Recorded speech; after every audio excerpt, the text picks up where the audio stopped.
Let's talk to Laila Cunningham, Reform UK member of Westminster City Council, joined the party of the Conservatives in mid-June, fresh from the Reform Conference. Laila Cunningham, thanks so much for joining us this morning. Nigel Farage has done a series of interviews at that conference. Among other things, he suggested that he would be comfortable sending female asylum seekers back to Afghanistan. Would you be?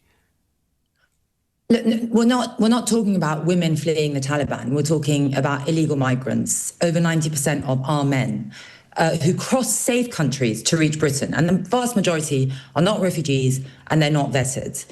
No one's sending innocent women back to the Taliban. For me, that's emotional blackmail. We're deporting illegal entrants and not genuine refugees. It's not about fleeing war or the Taliban. It's about breaking the law. And let's face it, Lewis, most of them are men, not women.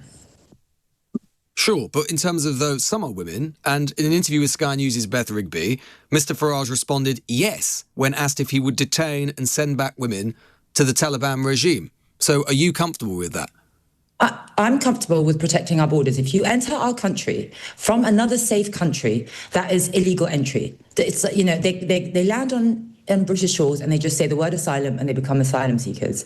And if you really cared, and if the people really cared about protecting vulnerable women, perhaps we should focus on the ones currently here who we can protect from unvetted men of who we know no criminal history being placed near schools and estates. And we've seen that someone was convicted of sexual assault 8 days after arriving. That's our priority, the people in this country. So to be absolutely clear, you would be that a Reform government, we can expect women who are claiming asylum in the UK, they may be claiming that if they're sent back to the Taliban, they may be raped, they may be killed. The Reform response will be, I'm afraid you're going back.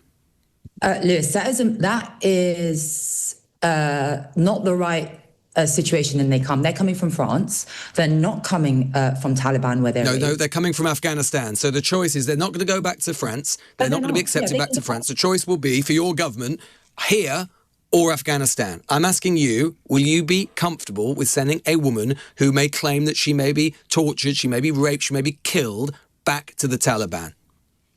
Look, no one's comfortable with the scenario you just explained, but any government must prioritise the people of this country, and they've been ignored. We have put the rights of foreign criminals, illegal migrants, foreign treaties way above the rights of British women and girls. And I've had enough of it. I don't want to hear of another rape, of a sexual assault of someone who shouldn't be here, housed at the taxpayer expense. Of course, I'm not comfortable with that. I'm a woman myself. No one is. So the answer is to send those women back to Afghanistan because we're worried about what's going on here. That's the choice that you're prepared to make. Women or men, you come to this country on a boat illegally from France, you will not stay. That's it. Take from that what you And it doesn't matter. And it doesn't matter what the political situation is of the woman. Let's imagine that she has proof that she is persecuted. Let's imagine she's a well-known politician, for example, from the former Afghan government. Your response will be, tough luck, you've got to go back to the Taliban, a barbaric medieval regime which treats women, as you know, beyond belief, beyond appallingly. Tough luck, go back. No, Lewis, Britain has always protected genuine refugees. That's what you've just said. Oh, hang on. We won't be blackmailed. Oh, right, okay, so some can stay. Can I say, we won't be blackmailed into keeping every illegal arrival under the threat of what if. That's not asylum. That's the chaos we have now, right? If you're that coming is literally from France, all asylum. That is what asylum is. What if? Because we can't prove the counterfactual. They're not asylum seekers. But what if they are? Illegal. How do you know? Some are. Some are. But they're not, because when you enter this country illegally without any documentation and you lie about where you're from, which a lot of them do, if they were genuine asylum seekers, they would come with passports and they would come with documentation. But you and I know they don't. You think all asylum seekers have all the paperwork? Yes, of course they do, and they should. Why do I need a passport to enter my own country? I can't rock up to Heathrow Airport without a passport and be like, let me in. Somehow you're not an asylum seeker. You haven't fled from a regime, perhaps at short notice, in the last minute, in the dead of night. Like, I mean, it's not the same thing. You and I going abroad is not the same as someone fleeing the Taliban. They're not fleeing the Taliban, they're fleeing France. Well, some are. Some will be fleeing the Taliban. They will exist, these people. So why don't they stay in France if they're fleeing the Taliban? Because some don't have any connections to France. Right? And so you're saying that it's okay, so the French should take all asylum seekers, we should take zero. What's the logic of that? We take loads of asylum seekers. If they're genuine asylum seekers... Well, not under reform. Ask yourself this, Lewis. Why are they leaving France to come to England? Because many of them don't have connections to France. They might not speak English. They may have family connections here. There's a whole myriad of reasons. There may be some bad reasons. You're right. There are definitely lots of economic migrants masquerading as asylum seekers. Some are genuine. Would you accept that? There are some genuine asylum seekers fleeing the Taliban. Some women. Would you accept that? There are no buts. You wouldn't. You enter this country illegally. What? You cannot decriminalise illegal entry into our country, which effectively is what you want. That's what you want. You want it. It is it is a crime to enter this country without documentation. It's not a crime to claim asylum. No. You know it's a caveat under the Human Rights Convention that you land on this country and you say the word asylum and you're no longer treated as an illegal migrant. That is unacceptable. It is unacceptable when taxes are going to go up. They want to tax my home. No, hang on. And then we're paying £8 million a day to house them in hotels. For me, that's an insult and a betrayal, and we will do whatever it takes to stop that. And I think you'll find that most British people agree with that. So you're the party of law and order, are you? Of course. Right. Is that why that you're giving a starring role at your conference to someone convicted of incitement to violence during a riot?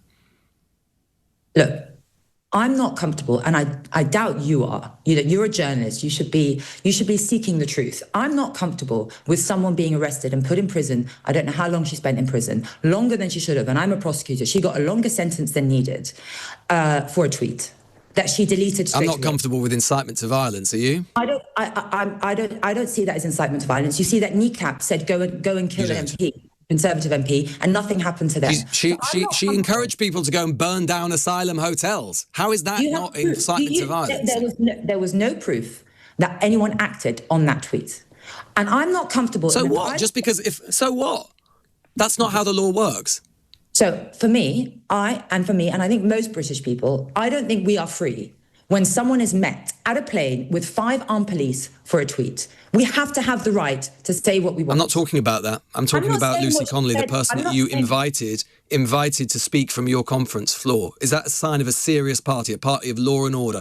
Pretending that someone was a political prisoner, as if the Prime Minister himself personally put her there, saying that she was a political prisoner and putting her up in lights. Is that the sign of a serious party that is serious about going into government? I'll tell you why she was put up, Lewis. Because the Bail Act dictates if you remand someone in custody until they're sentenced, until they're tried. She wasn't given bail. You only prevent someone from bail if you think that they're going to commit further offences. I don't think any judge would have seen that she would. If she's a threat to the public, if she's a flight risk because she doesn't have community ties, there was absolutely no reason to remand her in custody until her sentence. Her sentence itself was a lot more punitive than it should have been for other people who've received similar things. And that's why we deem her to be a political prisoner. I'm not saying what she said was right.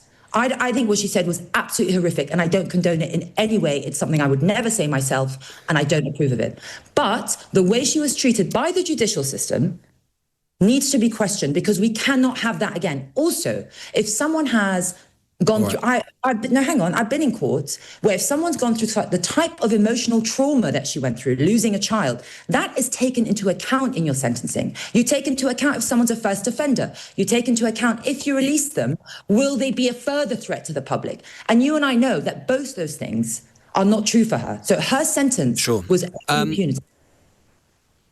We're talking about someone else who appeared from your conference stage, put up in lights. Would you agree with Dr Aseem Malhotra that it's highly likely that COVID vaccines have been a significant factor in the cancers of the members of the royal family? Do you think it's appropriate for a party that is aspiring to government to spread misinformation in that way and talk about, very disrespectfully, the cancers of our royal family? We're a broad church. We believe in freedom of speech. We might not agree with what everyone Should you be that broad?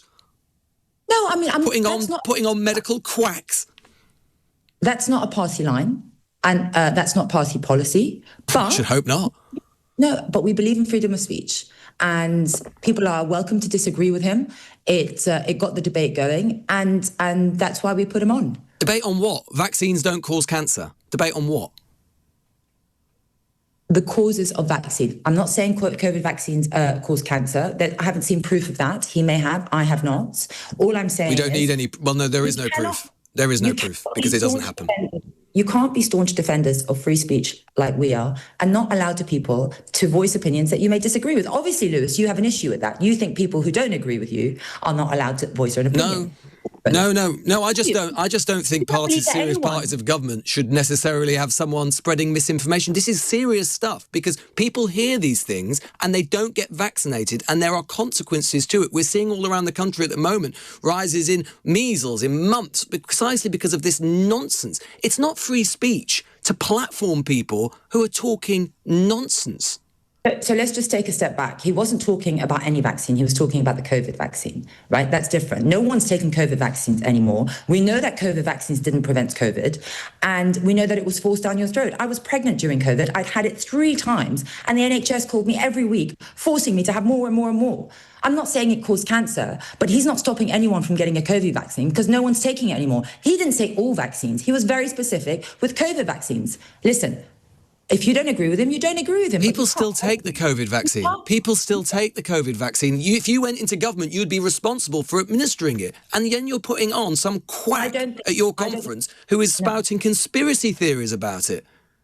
I don't know many people who are still taking the COVID vaccine. My mum, who's 91, perhaps, but even she doesn't take it. People do.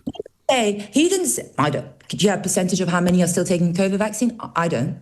People are still, the NHS is still administering the COVID vaccine. It's still something that is available. And you know as well that people don't hear stuff like that and go, oh, I'm sure the COVID vaccine's a problem, but the rest are okay. They just hear vaccines cause cancer. That is what your party is putting at your conference, and you were supposed to be a serious party of government. Why do it?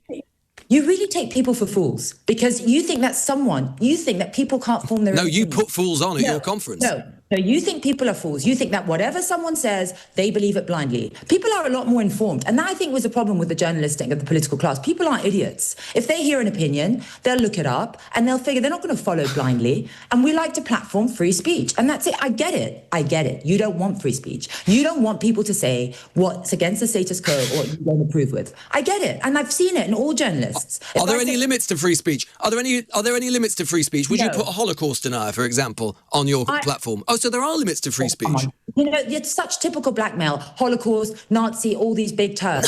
I don't believe there should be any... It's just teasing out the logic of your own position. So if there is a limit to free speech, who decides? Who gets to decide what me as an adult gets to see or hear? Who decides? Why is that an arbitrary decision for someone else? I can decide if that COVID vaccine, what he's saying is right or wrong. People who are listening... No, but you decide who you put on at your conference. That's the difference. And he has an opinion. That's it. You picked on one thing he said. He said, I didn't actually listen to the speech, but I did read the headlines.